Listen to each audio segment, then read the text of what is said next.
We are going to shift our focus to talking about resilient responders and vicarious and shared trauma. So first we have Dr. Carol Tosone, and she's a professor and the director of doctorate social work at NYU Silver School of Social Work. And her research focuses on the experience of shared trauma and the impact it has on those tasked with working in the communities following tragedy. So with that, I will give you Dr. Tosone.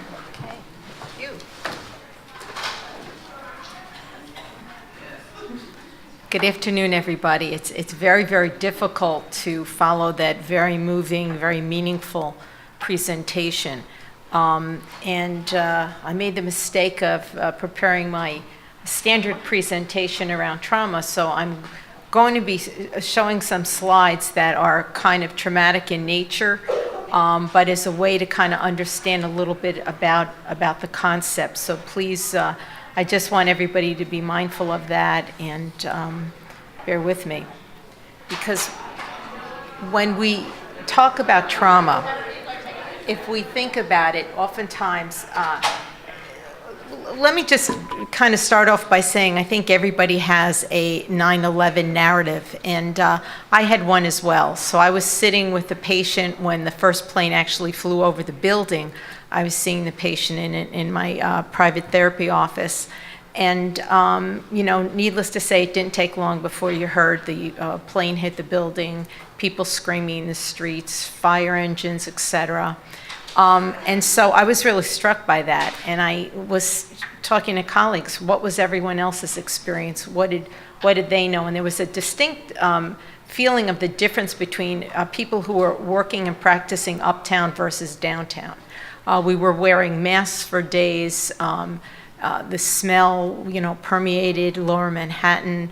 I myself was immersed in volunteer activities, from working at the morgue to helping our students in the dorms down at NYU that were downtown, to working with local agencies. So we were all really kind of very immersed in the experience.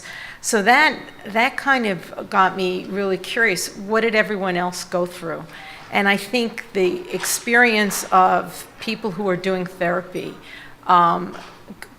pales so much by comparison to what we just heard. But I think is valid and meaningful in that our work, the better we can help ourselves, the more we can help the people that we work with. And I think one of the things that, with 9/11, the concept of shared trauma got a lot of traction, but you need to know it's been spoken about for years in different contexts, going back actually to World War II. But when we think about everything that's been going on and is going on increasingly, this was one of the earthquakes actually in China. This is the tsunami where 250,000 people were lost. This is a bus in Israel subject to terrorism. This is Iraq. This is a medic in Iraq working with someone. This is a car crash. So some people not only kind of mass violence through their employment, through work, victims of intimate partner violence, you could see very commonly, or some people have been the subject of violent crimes themselves. So there are all of these things that when we talk about trauma and what constitutes trauma, we're familiar with all of those. But I think importantly, what oftentimes gets neglected is what the subjective perception is as to what constitutes trauma. We know objectively, and especially subjectively, because as first responders, as therapists, as clinicians, we have to be mindful of what our experience is. And we know with global warming, with increases in worldwide terrorism, the idea is this is going to happen more and more in areas where we live and work. How many people are from the city, from New York and have your 9/11 narrative. Okay. Okay. Now, is this a traumatic to you? It's protesters, there's police on horses. Would you consider this a traumatic picture? Yes, okay. Why? Maybe if you had a bad experience with a horse, were involved in protests. Some people look and say, nah, I like horses, doesn't bother me, right? How about this one?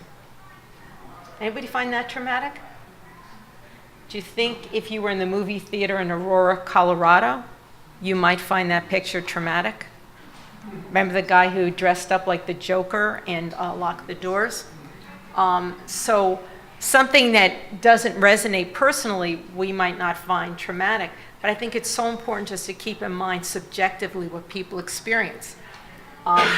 Anybody find this traumatic? I know I'm speaking to New Yorkers. He's our neighbor, right? All right. And this is important because I've done a lot of writing around the concept of shared trauma. And I've had people write to me when Trump got elected and said, this is shared trauma. You know, like, right, clinicians who are working with their patients were saying, I'm as traumatized as my patients, and they were very busy commiserating about the experience. Or what Trump has unleashed, since the election. Anti-Semitism, racism, a lot of things that are really coming more to the fore. His policies around climate change. I mean, there are a lot of things where we can anticipate more traumatic experiences. I won't go into any kind of elaborate detail. We all know about traumatic memories and how they differ from declarative everyday memories, right? So where were you on September 5th in 2003? Do you remember? I wouldn't. Unless you tend to be particularly routinized, you're probably not going to remember. When I say where were you September 11th, basically 2001 around 8:45, you can tell me verse and chapter. If I ask you that the day after and I ask you that 5 years later, 10, 15, 20, the answer is likely to be the same because it's stored differently. So a sense of timelessness is so associated with the event. So we know that it kicks in the fight, flight, flee kind of response that occurs with traumatic memories. So they have a life of their own. They have a timelessness, if you will, that everyday memories really do not. And we have to be very respectful of that. Now, this is a good example, if you will, of your fight, flight, freeze response. You can see visually he's running from, but he is reacting to. And the thing is, he's not turning back and saying, oh, look at the cloud. Wow, there's a lot of people running. He's simply running for his life. And, and that's what kicks in with trauma. And then, of course, what happens is anxiety is what persists once the trauma is over. And one of the things that we know for sure, trauma is, certainly a right brain activity. We know the amygdala basically gets activated. We know oftentimes that trauma is processed as a right brain experience. But then how do you translate that experience and give it a narrative, give it a story using secondary language? And that's the challenge around trauma therapy. For many years, before we really had the sophisticated knowledge around neuroscience, I started a women's inpatient program for women who were sexually abused, and we used to have them sit and tell their trauma narrative. They're crawling out of their skin, they're starting, they're biting their nails, they're digging in. They had no way to process that. And then as we started to use drama therapy, music therapy, art therapy, they found a way to process it in a way that wasn't re-traumatizing. It was able to give them voice. So when you're really coupling, holistic thought, creativity, art, music, etc., and then you give it basically the ability to have a secondary language to process it, it becomes a synthesis, if you will.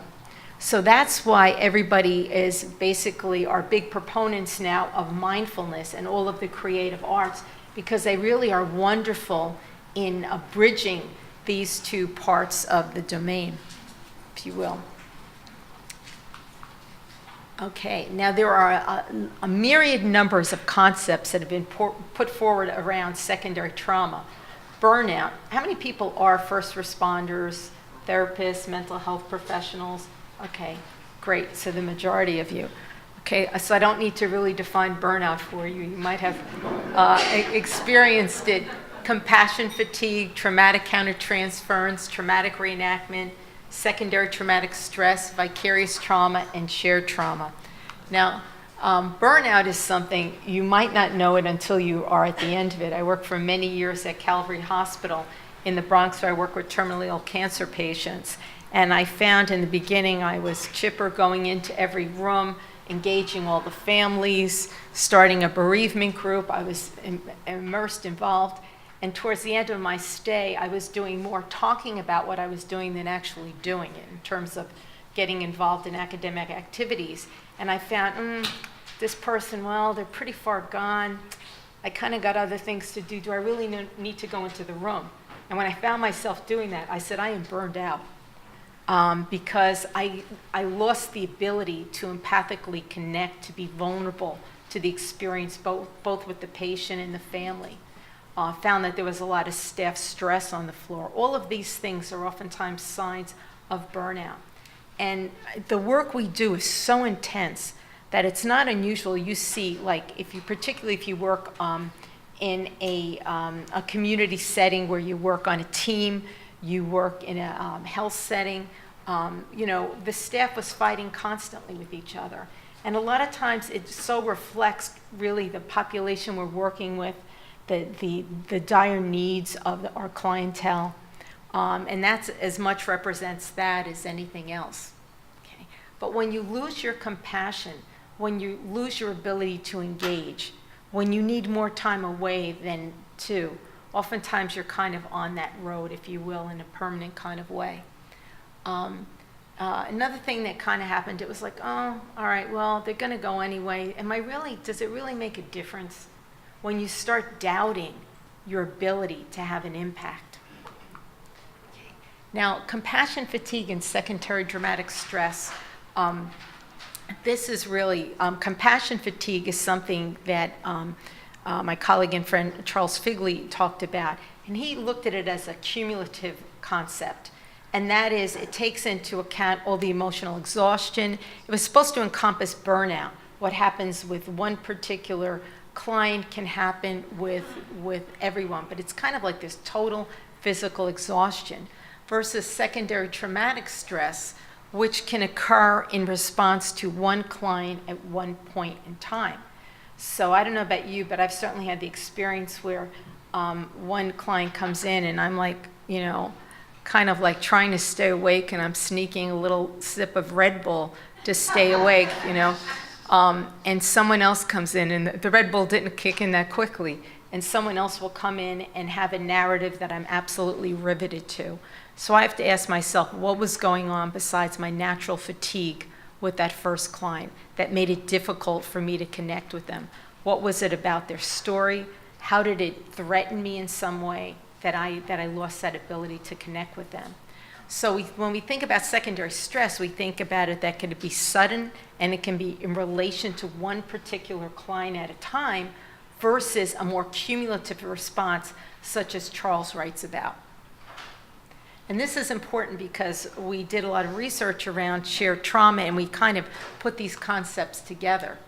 Now, when we talk about compassion fatigue and secondary trauma cognitively, and this is interesting because a lot of times we don't associate some of these symptoms, but our difficulty remembering things, our inability to concentrate, our feeling depressed, our inability to be basically articulate and sharp, a lot of these things are symptoms. Emotionally, we may find ourselves having pretty raw emotions that actually may mirror what our clients go through. I mean, I'm still reverberating from the presentations we just heard, because it's just so tremendously touching. And, you know, then it's like, well, what's our experience? What's my experience by compared to that? You know, but we can kind of take in those emotions, you know, the rage at what occurred, the unfairness of what occurred. And we can take what happens to our clients and it becomes our own. We own the emotions of it. That's secondary trauma. Behaviorally, a lot of times, I love, Mira, you said there's brownies in the back. Everyone got excited. I did some research. I'm doing research now in Northern Ireland, and we're looking at the legacy of the Troubles. If people are familiar with that, the sectarian violence. And I was involved in the qualitative interviews, and we said to people, how did you get through? And everybody said, I'd go to the pub with my mate, and I'd have a pint. And literally everybody that I interviewed, we had like 30 respondents. I interviewed a third of them. Every one of them, that's what they did. They went with their mate to the pub, and they had a pint. So behaviorally, that became the way in which you processed your experience around trauma, both the companionship as well as drinking, which is a norm in the culture, you know, just a common thing to be expected. Spiritually, you might find in doing the work, it's not unusual. A lot of people are drawn to the work from a strong spiritual base. We want to help others, we care about them. But then it becomes, how the heck could God let this happen? Like, what sense does it make? Give me an explanation how and why this is okay.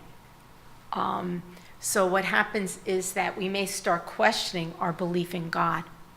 And with that, the motivation to do the work, because they're kind of working hand in hand. Personal relationships.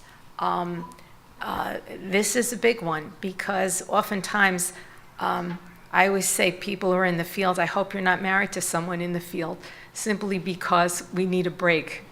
We kind of need a break from that experience, from the language of it, from the ongoing process of it. And it's very difficult to bring things home and not realize it and fight over silly things that we don't attribute to the work, but in fact are, you know, is for sure.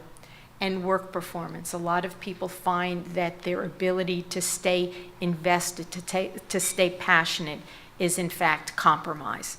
So all of these things are kind of part and parcel of our work, and they mirror what happens with our clients, all right? So we can experience it as intense, as deeply. But what happens if not only does your client have their trauma narrative to tell, you have your own trauma narrative on top of that. You're exposed to the same collective trauma like 9/11. Then it becomes more complicated.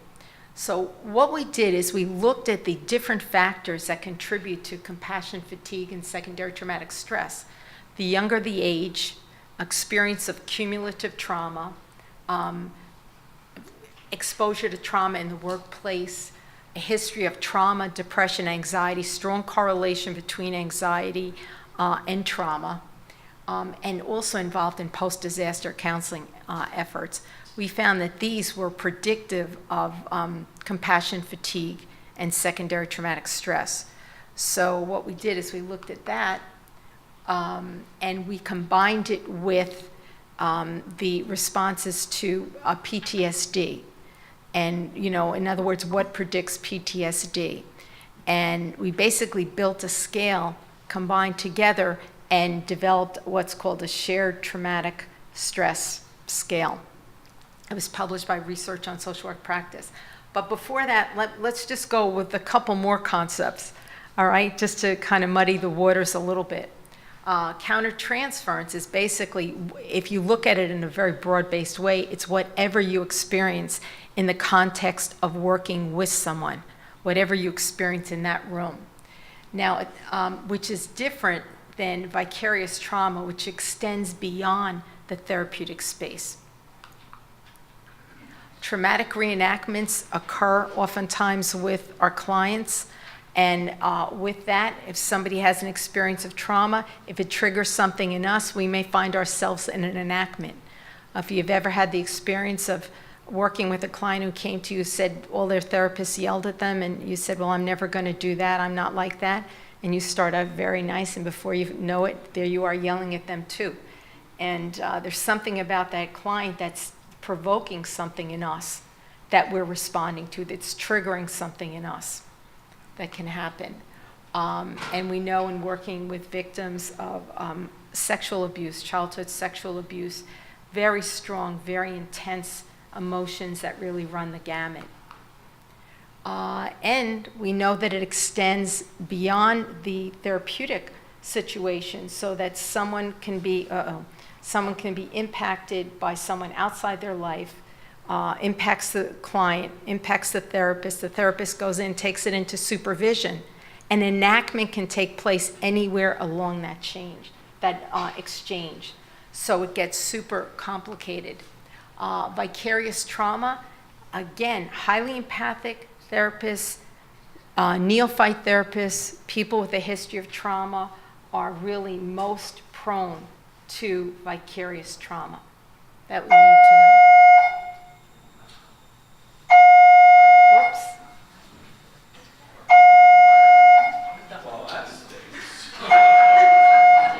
Okay, I got 3 minutes. Here it goes.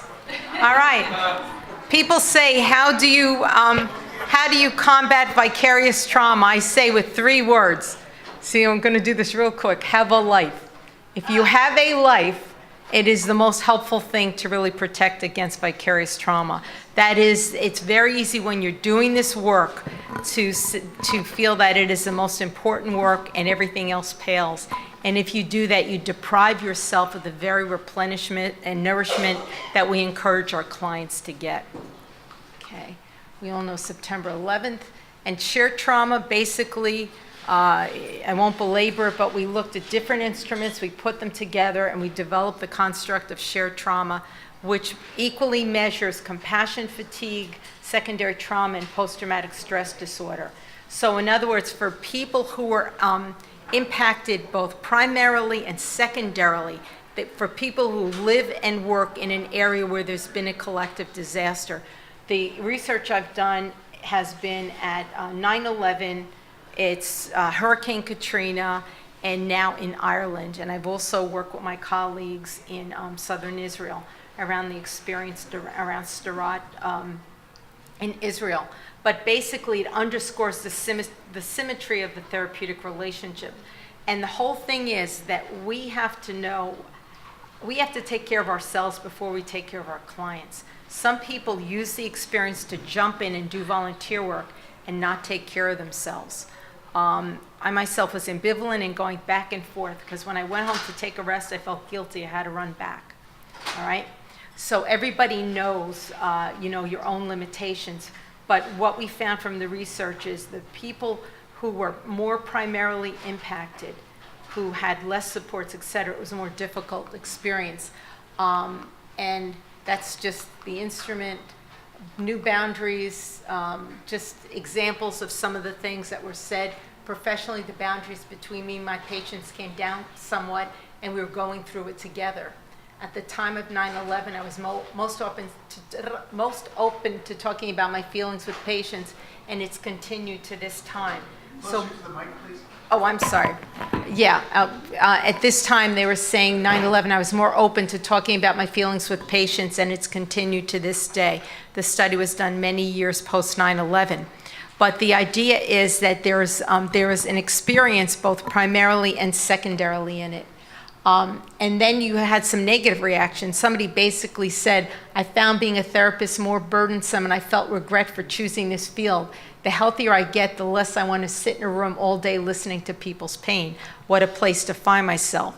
So people not only positively, I've written with a colleague about professional post-traumatic growth, where people were taking better care of themselves, reducing their hours, charging more. They were doing everything for self-care. But some people were like, what am I doing?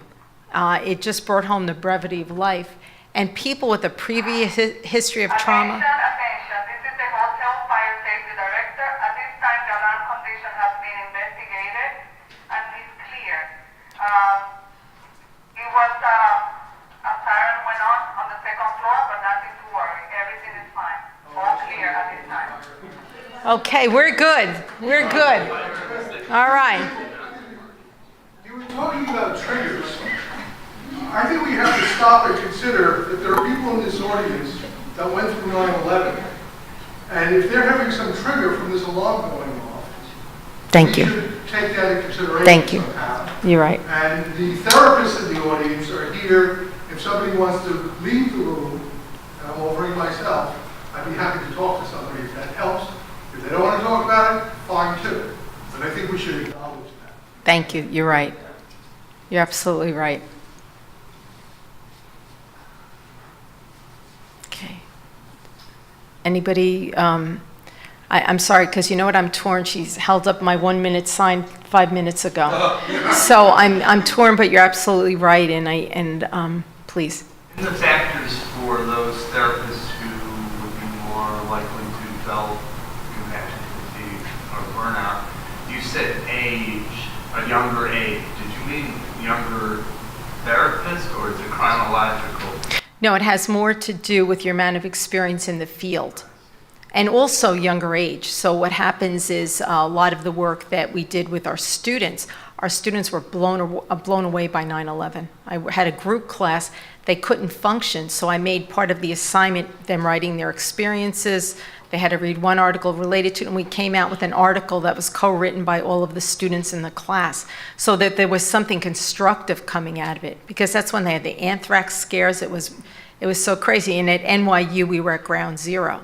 So we were getting offers of help from other schools of social work, like, we don't need help, but certainly, we certainly did, I have a lot more, but I want to be respectful of our next presenter. But I'll be around certainly to answer questions and, okay. Oh, and importantly, I'm going to make sure that everybody has access to the presentation. So you're welcome, if there's any of the slides you want to use for yourself, or, please, my blessings.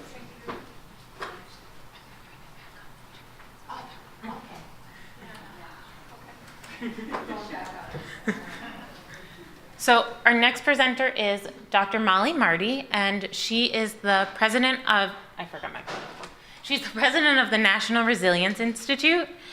And she is going to come up and kind of redirect the focus. And then after Mollie talks for a few minutes, I will bring Dr. Tosone up again for us to kind of debrief everything all together.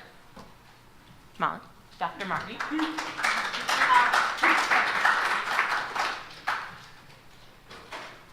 Good afternoon, and thank you for that point. I was actually in the hallway speaking to someone who had been triggered during that alarm, so I was with you. So if we haven't, let's just take some time to breathe, okay? The standards we use are the belly breaths, so we're going to start with that, and a lot of therapists in the room. So we're going to do in 4, hold for 7, and exhale for 8. All right, so we'll just start with a few breaths. Into your belly. Inhale, 1, 2, 3, 4, hold, 2, 3, 4, 5, 6, 7, exhale, 8, 7, 6, 5, 4, 3, 2, 1. And again, inhale to 4. I see you getting squared away, feet on the ground, nice, get comfortable. Full breath, hold. And exhale, 8, 7, 6, 5, 4, 3, 2, 1. Invite you to do another of those breaths. And then I also invite you, if you want to start shifting into breathing through your heart space. Okay, so you're holding and exhaling. The key is to exhale more than you've inhaled. Right? When you exhale, and even just push out 1 or 2 more extra breaths here. Okay, this next breath, I want you to have it breathe right into your heart as if your heart is breathing in. In, 2, 3, 4, and hold. Feel a little more space in that heart space. Hold. And exhale. Next breath, breathe in an emotion or feeling with that. Peace, compassion, serenity, calm, whatever you feel you want to invite in. And just hold it in that heart space.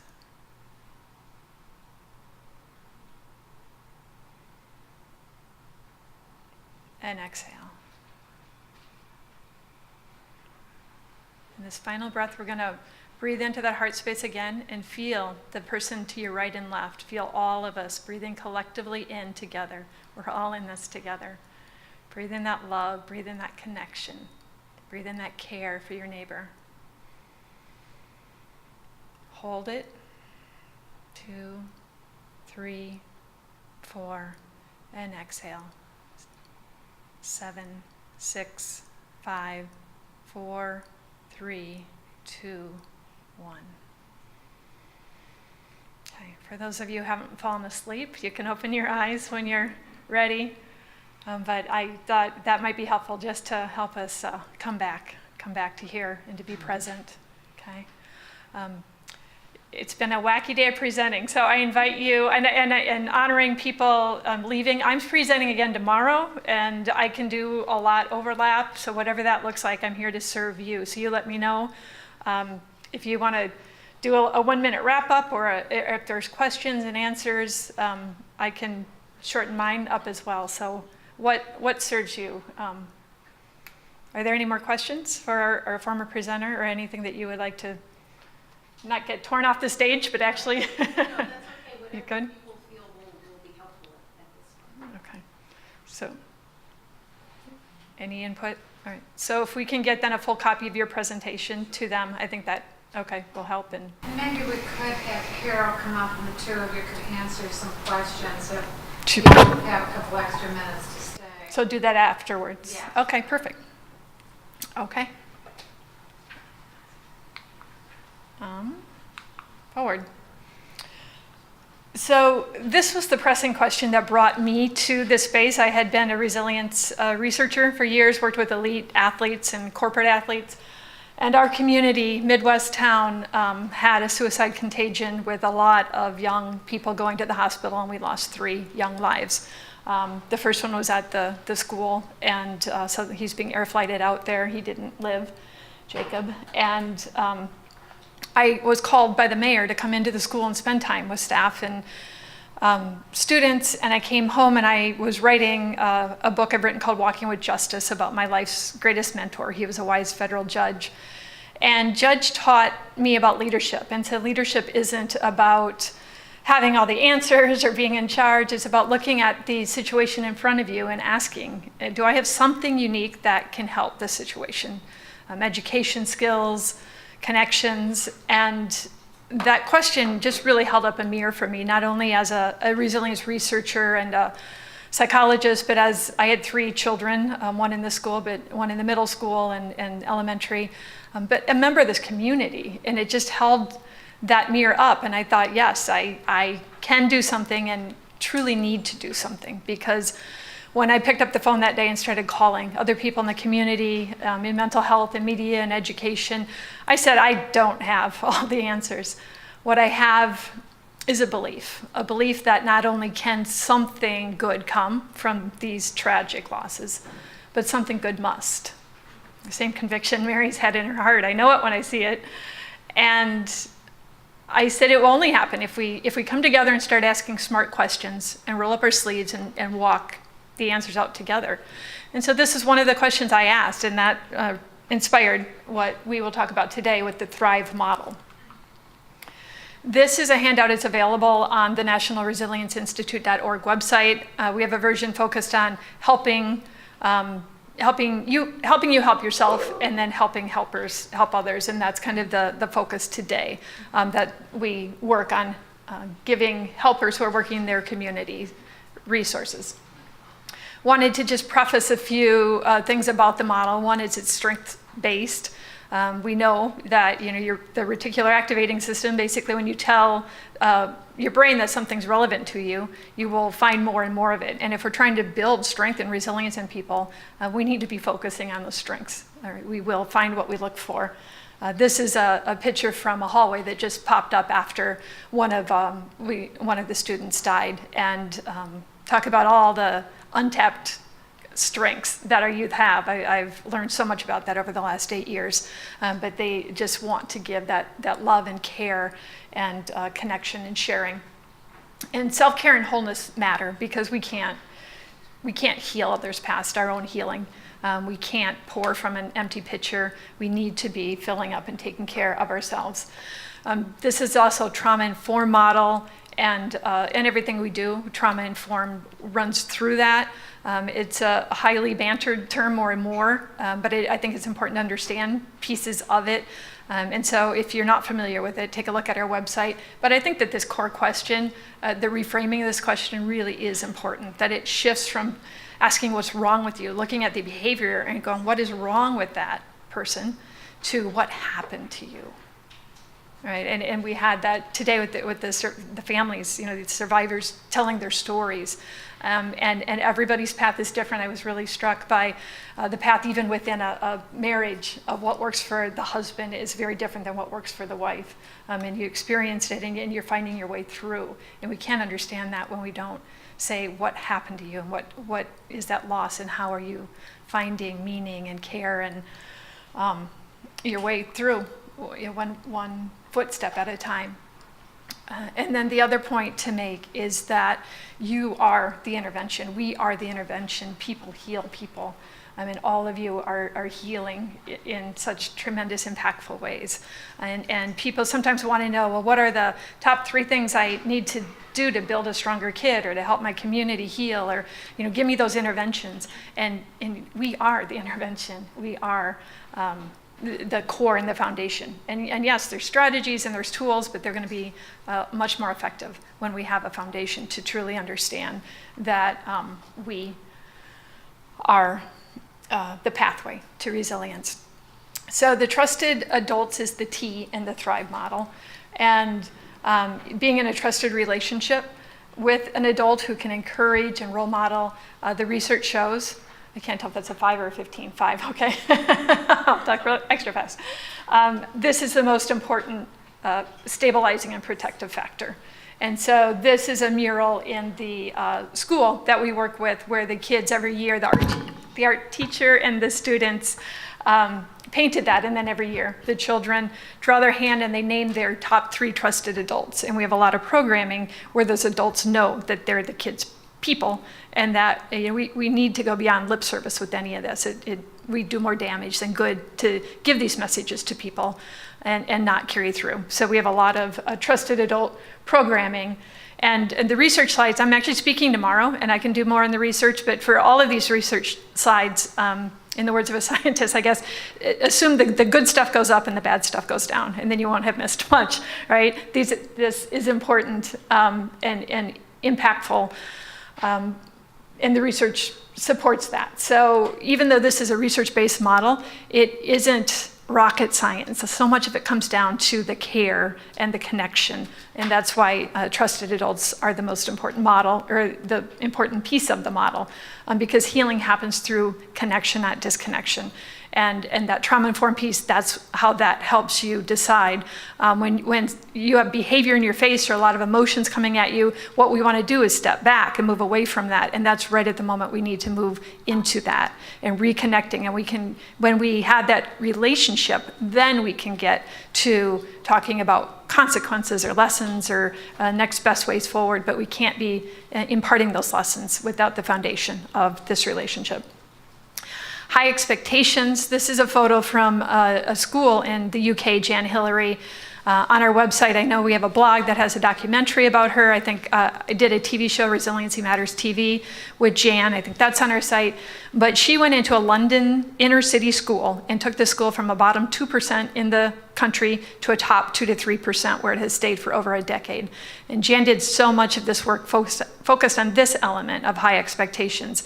And she did it through this, what she called a calm school code. And so it was 4 simple rules that in this school we speak nicely, listen carefully, act kindly, and move calmly. And this applies for all the students, all the staff, parents and teachers, or parents and grandparents coming in, that if the behavior violates this code, this is very prominently positioned in the school, and they can say, oh, in the school, we speak, or we move calmly, or we speak nicely to each other. And so that provides that environment. This is from Rosenthal's work about 50 years ago, and he found that teachers' expectations actually impacted IQ. I'm not going to go through the full study at this point, but importantly, he found not only verbally, but non-verbally, micro-expressions. And years later, Bob had this quote. He said, "It's not magic. It's not mental telepathy. It's very likely these thousands of different ways of treating people in small ways every day." And so that's an important piece in this high expectations, that it's the little things and often how our beliefs are transmitted in nonverbal and micro ways. And then I just want to make the point on high expectations. You might hear that and think, okay, we need to require more and more and more people. And that's not what high expectations mean. There's a readiness factor. We need to be psychologically and physically ready to even begin to grow. Mary had mentioned to me that at attending this event, there's some people that are attending it for the first time this year, that it has taken 17 years to get to the point that they even feel ready to walk in the door and to be part of these conversations, right? We need to have that readiness, and we're all at individual places, and so that looks different for every person. So it's so important to be meeting people where they are, and then have that challenge and support. This is from Sanford's research in higher ed. If we don't have enough challenge, then we're not going to grow. But if we don't have enough support, then we might get frustrated and give up. So I just want to make sure that you interpret high expectations not to just mean you can do more, you can do more. And that growth mindset is so important. Carol Dweck's work is what I pull on.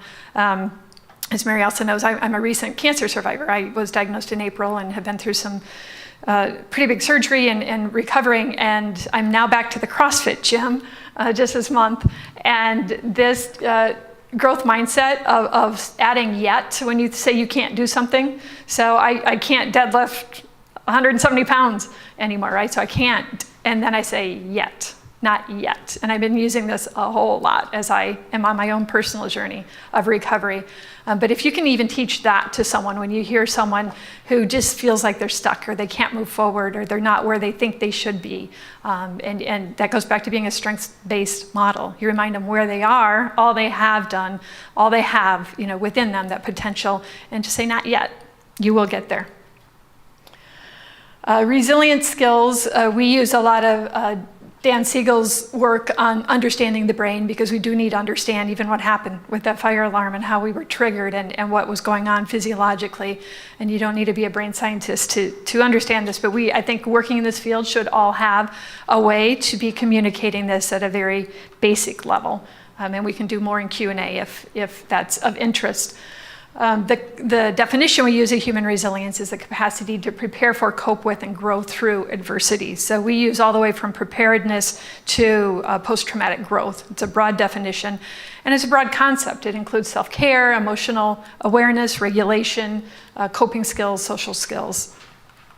And so not surprising that the good stuff goes up and the bad stuff goes down. The main point is that although we have individual tendencies and different starting points, different resources, it's skill-based. We all can learn and grow our resilience. And you wouldn't be in this room if you haven't already been doing so much of this over your whole lifetime, really growing your resilience.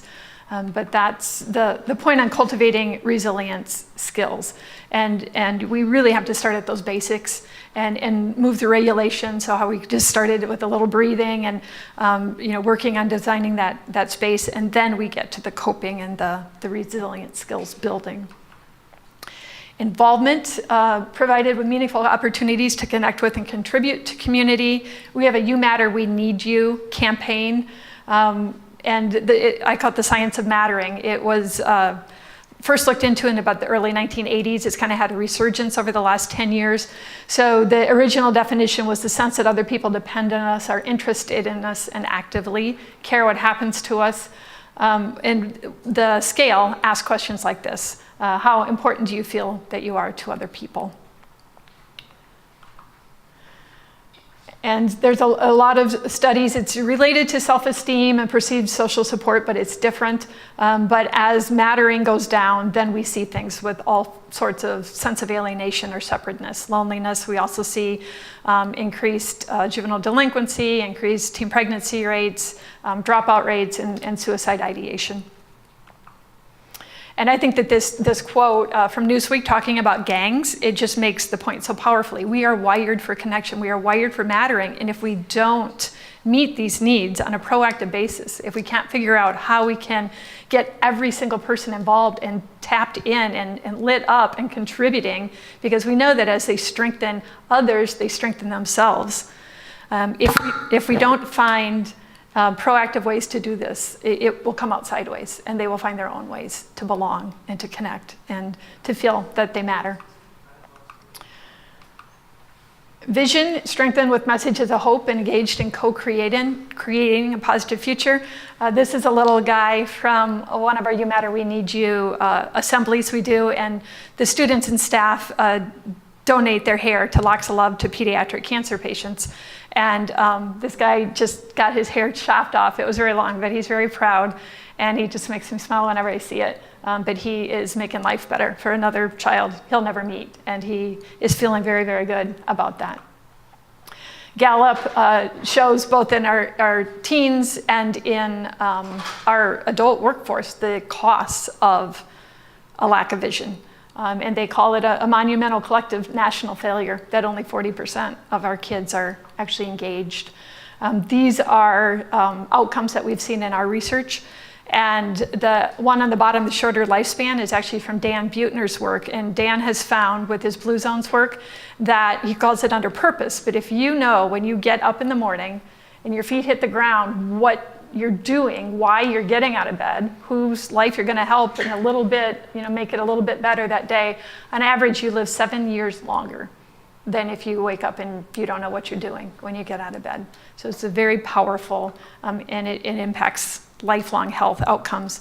And this was from research we did after the suicides. And we ask, about hope, and we ask about even the biggest marker of despair or hope, the suicide, and if they've considered it. And so these are our actual numbers from schools that we've worked with. And so we can't talk about vision without talking about hope, because, like I said, hope comes from knowing that you matter and that you're needed, but then it's nourished by finding something meaningful and staying with it over the long haul. And this doesn't want to go. There we go.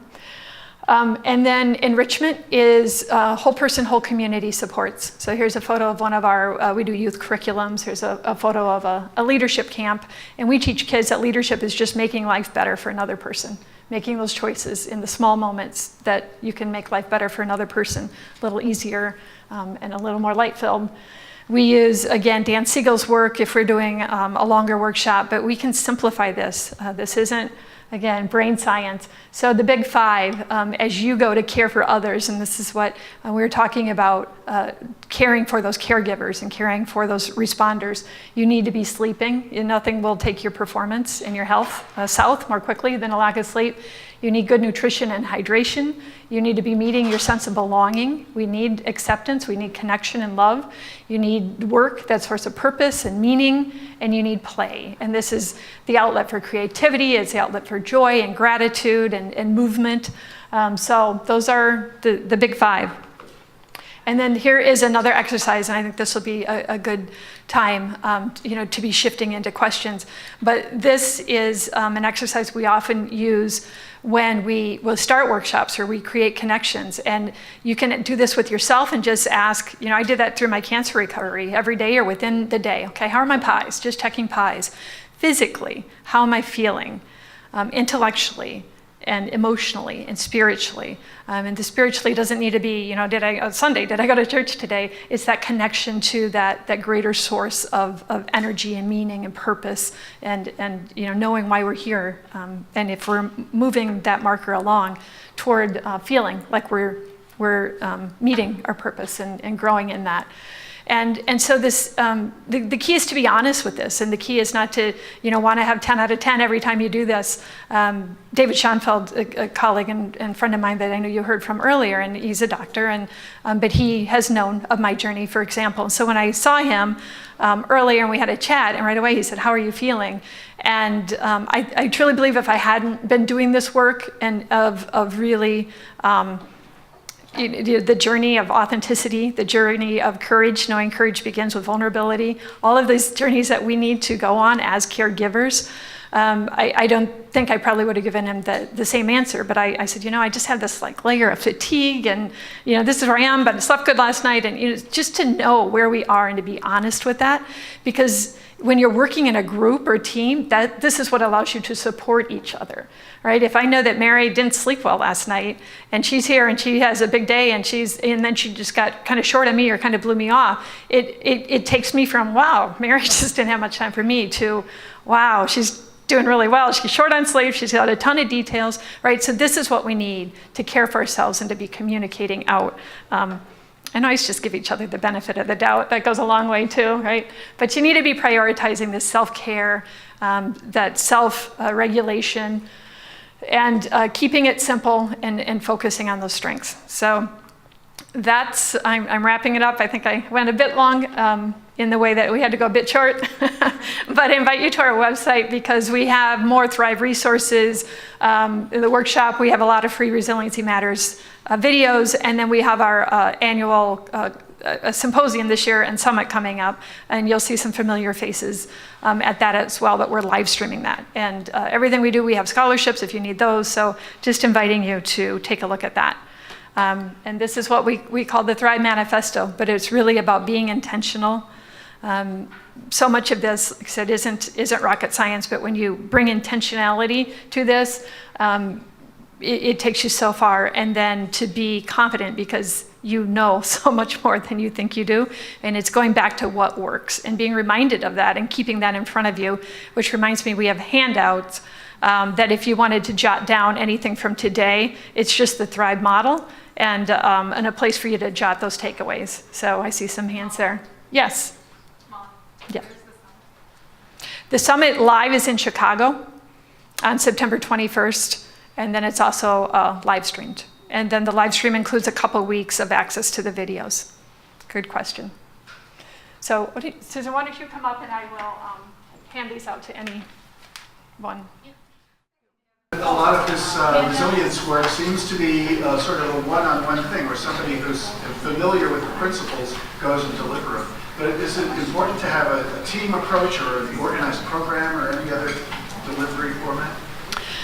Yes, I mean, we started the work, like I said, in a specific community in the Midwest, and then we got pulled out very quickly. I'm from Iowa. So within 6 months, we had been pulled to Wisconsin and Illinois and Kansas, and then out to Pennsylvania. So it was that kind of community sending teams out. But then we went beyond suicide in postvention to Wounded Warrior, had come to have some help with post-trauma combat recovery, and then post-crisis communities. So terrorism sort of aspects and natural disasters. So as we grew and it wasn't feasible for us to continue to send teams out, we kind of then became this national umbrella organization with the focus on helping the helpers. So what we do now really is intended to take all of the research and what's available and to help all of those who are working in their own communities do what they do to strengthen others. And so we might work with schools and educate the teachers and administrators. We might work with service providers, community, mental health service providers. We work with a lot of veteran support groups, things like that. So the idea is that you don't need to be a mental health professional or a scientist. You just need to have a willing heart and an open mind, and then we can help get you the tools that you need to do what you're trying to do more effectively. Does that answer your question? Yes. Okay.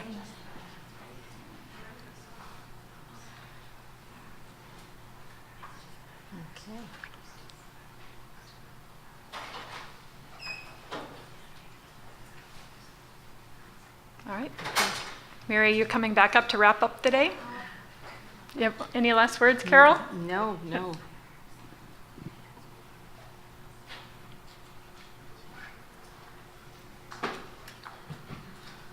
Well, I want to thank Mollie and Carol. And Carol, my apologies with that fire alarm.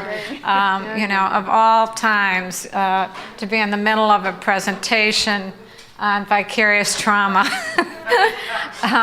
So they say timing's everything, but I want to thank all the panelists today. I know that I'm sure that you learned as much as I did.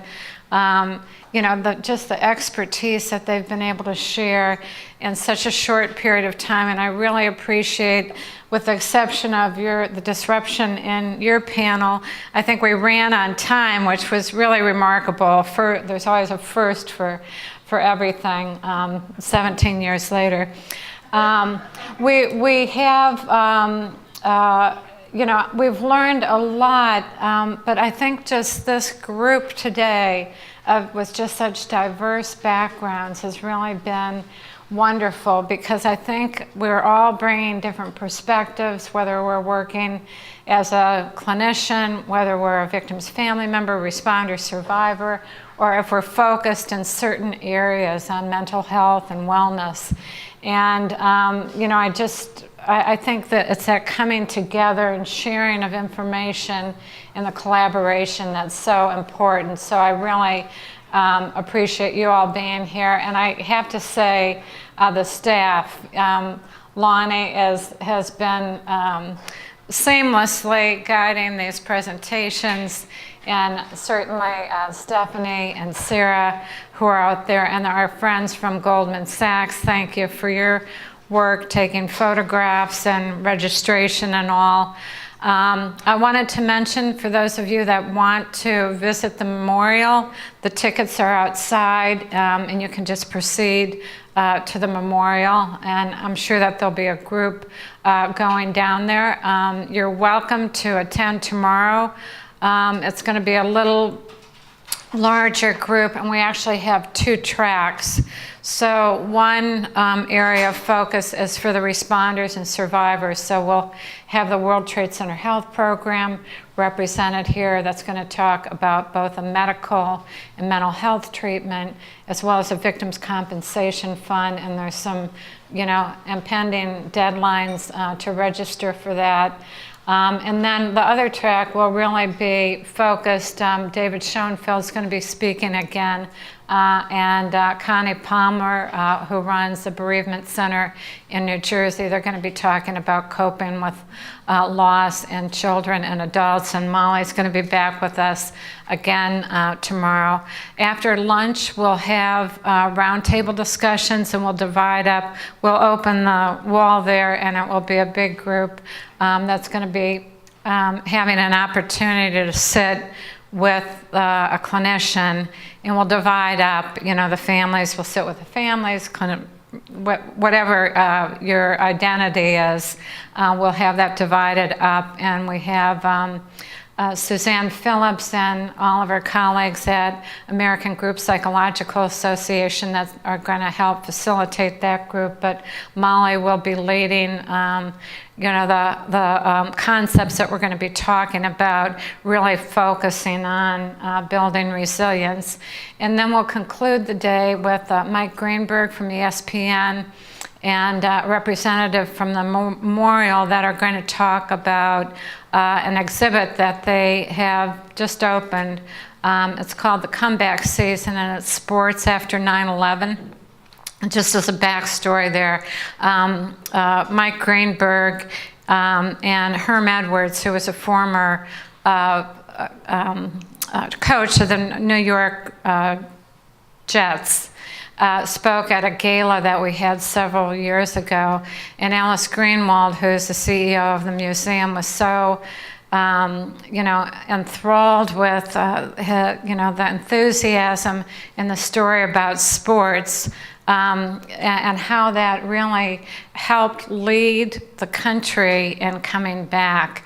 And it was really a place where people gathered. You saw patriotism, you saw sportsmanship, and it really was a message with Allison Blaze from the 9/11 Museum and probably John Field, who are going to be talking about the new memorial that they're doing, the Memorial Glade, that is going to be on the memorial grounds near the pools of water to commemorate the lives that have been lost due to 9/11 related illnesses. So we have another full agenda, but I'm hoping that you'll join us again tomorrow.